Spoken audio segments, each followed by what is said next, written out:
T20 உலக கோப்பையில நான் இல்லையா யார் சொன்னா அப்படிங்கிற மாதிரி விராட் கோலி பஞ்சாபுக்கு எதிரான போட்டியில் man of the match award வாங்கினதுக்கு பிறகு பேசியிருக்கார். So Virat Kohli man of the match award வாங்கினதுக்கு பிறகு என்னென்ன விஷயங்கள் பேசியிருக்கார் அப்படிங்கிறத பற்றி தான் இந்த வீடியோவில் டீட்டெயிலாக பார்க்க போகிறோம். பஞ்சாபுக்கு எதிரான போட்டியில் விராட் கோலி 49 பாலுக்கு 77 ரன் அடிச்சு பஞ்சாப் அணியை ஆர்ஜிபி வீழ்த்த முக்கிய காரணமாக அமைஞ்சார். இதனால அவருக்கு பிளேயர் ஆஃப் த மேட்ச் அவார்டும் கொடுத்தாங்க. அது மட்டும் இல்லாமல் இந்த ஐபிஎல் தற்போது அதிக ரன் அடிச்ச வீரர்கள் பட்டியலில் முதலிடத்துல விராட் கோலி இருந்ததுனால அவருக்கு ஆரஞ்சு கேப்பும் கொடுத்தாங்க.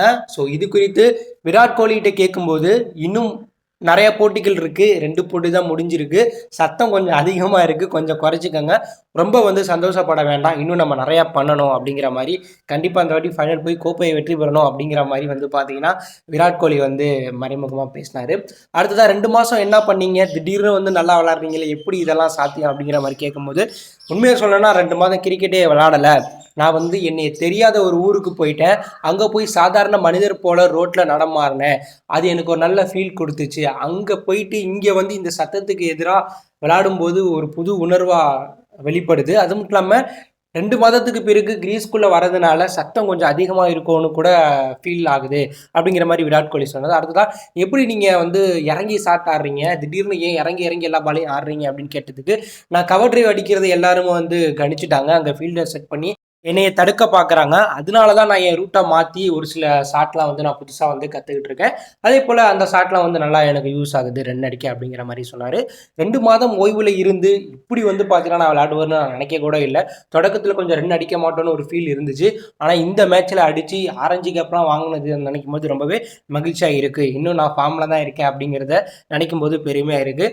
அதே போல் T20 வேர்ல்டு கப் வருது, அந்த வேர்ல்டு கப்புக்கு பார்த்தீங்கன்னா என்னையை தான் எல்லா நாட்டிலையும் விளம்பரப்படுத்துகிறாங்க, அதெல்லாம் நானும் பார்த்துட்டு தான் இருக்கேன்.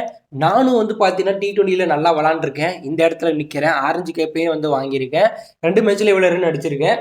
ஸோ நான் இல்லாமல் எப்படி T20 வேர்ல்டு கப் இருக்க போகுது அப்படிங்கிற மாதிரி மறைமுகமாக பார்த்தீங்கன்னா பிசிசிஐக்கும் தேர்வுக்குழு தலைவருக்குமே பதிலீடு கொடுத்துருக்காரு. ஏன்னா பிசிசிஐ தேர்வுக்குழு தலைவர் அஜய் அகர் இங்கிலீஷில் நடக்க போகிற T20 வேர்ல்டு கப்பில் விராட் கோலியை நீக்கிட்டு அந்த இடத்துல இளம் வீரரை யூஸ் பண்ணலாம் அப்படிங்கிற ஐடியாவில் இருக்கிறதாகவும், விராட் கோலி T20 உலகக்கோப்பை அணியில் இருக்க மாட்டார் அப்படிங்கிற தகவல்லாம் வெளியானுச்சு. அதற்கு பதிலடி தர வகையில் விராட் கோலி, என்னையை வச்சு தான் விளம்பரம் பண்ணுறீங்க, நானும் நல்லா தான் விளாட்றேன், என்னை எப்படி நீக்க முடியும் அப்படிங்கிற மாதிரி மறைமுகமாக பார்த்தீங்கன்னா பதிலடி கொடுத்திருக்கார். விராட் கோலி தொடக்க 2 மேட்ச்லேயே ஆரஞ்சு கேப்பை தட்டி தூக்கி இருக்கிறதுனால இந்த சீசனில் விராட் கோலி அதிக ரன் அடிச்சு T20 உலகக்கோப்பை அணியில் முக்கிய வீரராக தேர்வு செய்யப்பட வாய்ப்புகள் அதிகமாக இருக்கிறதா பார்க்கப்படுது. ஸோ விராட் கோலி கண்டிப்பாக T20 உலகக்கோப்பை அணியில் இருக்கணுமா? விராட் கோலியோட இந்த ஸ்பீச்சை பற்றி நீங்கள் என்ன நினைக்கிறீங்க? ஆர்ஜிபி இந்த வருடம் கோப்பையை வெற்றி பெறுமா அப்படின்னு கருத்தை கமெண்ட்ல லீவ் பண்ணுங்கள். மறக்காம நம்ம சேனலை சப்ஸ்கிரைப் பண்ணி ஃபாலோ பண்ணுங்கள். தேங்க்யூ ஃபார் வாட்சிங்.